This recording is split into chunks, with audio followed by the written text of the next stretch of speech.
Hi everyone, நான் தான் உங்க திலீப் பேசுறேன். இப்போ நம்ம எதை பத்தி பார்க்க போறோம் அப்படின்னு பார்த்தோம்னா, கிரெடிட் கார்டு அப்ரூவ் ஆயிடுச்சு, அதுக்கப்புறமா நம்ம என்ன பண்ண போறோம் அப்படின்றத தான் நம்ம இந்த வீடியோல பார்க்க போறோம்.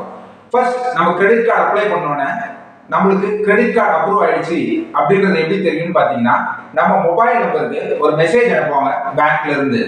your application reference number with this the credit card has been approved அப்படின்னு சொல்லி ஒரு மெசேஜ் அனுப்புவாங்க. இந்த மெசேஜ் வந்துருச்சு அப்படின்னு நமக்கு தெரிஞ்சதுன்னா நமக்கு கிரெடிட் கார்டு அந்த வங்கி ஒப்புதல் அளிச்சிருச்சுன்னு அர்த்தம். இந்த மெசேஜ் வந்ததுல இருந்து 10 ஒர்க்கிங் டேஸ்க்குள்ள நம்மளுக்கு கிரெடிட் கார்டு வந்துடும். சரி, கிரெடிட் கார்டு வந்துடும் நம்ம கையில அவ்வளவுதான் அப்படின்னு நினைச்சீங்கன்னா இல்ல. அந்த கிரெடிட் கார்டு நம்ம கையில வந்தோன்னா நம்ம என்ன பண்ணணும் அப்படின்றத இந்த வீடியோல பார்க்க போறோம்.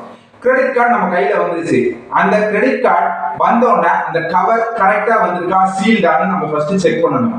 ஏன்னா இந்த கவர் ஓபன் பண்ணி வந்திருந்தா நம்மளோட கிரெடிட் கார்டு இன்ஃபர்மேஷன் வேற யாரோ எடுத்து பார்த்திருக்காங்க.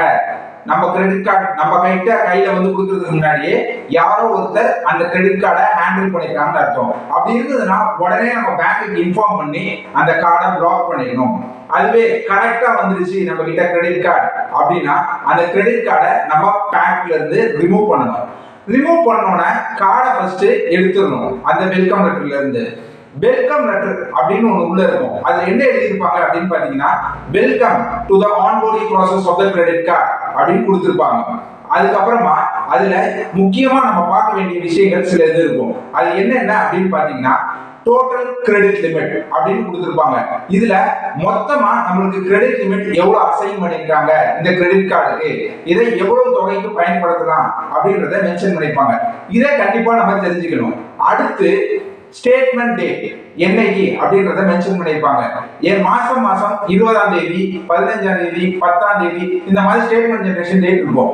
அதுல நமக்கு எந்த குறிப்பிட்ட நாள் ஸ்டேட்மெண்ட் ஜெனரேட் ஆகும் அப்படின்றத அதுல மென்ஷன் பண்ணிருப்பாங்க.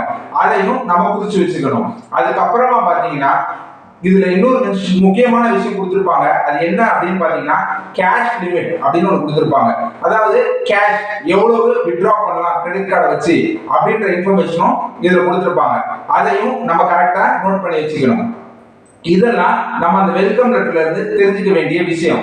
இது மட்டும்தான் தெரிஞ்சுக்கணுமா அப்படின்னு பாத்தீங்கன்னா, இதெல்லாம் முக்கியமா தெரிஞ்சுக்க வேண்டிய விஷயம்.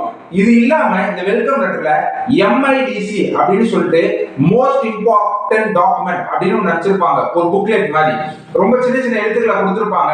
அதனால அதுல இருக்கிறத படிக்கிறது கொஞ்சம் கஷ்டமா இருக்கும். அதுல இருக்கிறத படிச்சீங்கன்னா உங்களுக்கு கிரெடிட் கார்டு எப்படி பயன்படுத்தலாம், கிரெடிட் கார்டுக்கு என்ன சார்ஜஸ் எல்லாம் வச்சிருக்காங்க, எப்படி கிரெடிட் கார்டு பயன்படுத்தினா நம்மளுக்கு பெனிஃபிட் கிடைக்கும், இந்த பர்டிகுலர் கிரெடிட் கார்டுக்கு என்னென்ன ஃபீச்சர்ஸ் இருக்கு, அதை பத்தி எல்லா தகவலும் இந்த MIDC டாக்குமெண்ட்ல தான் இருக்கும். இந்த MIDC டாக்குமெண்ட்டை படிச்சுட்டா நம்ம கிரெடிட் கார்டு எப்படி யூஸ் பண்ணணும்ன்றத நம்ம கரெக்டா தெரிஞ்சுக்கலாம்.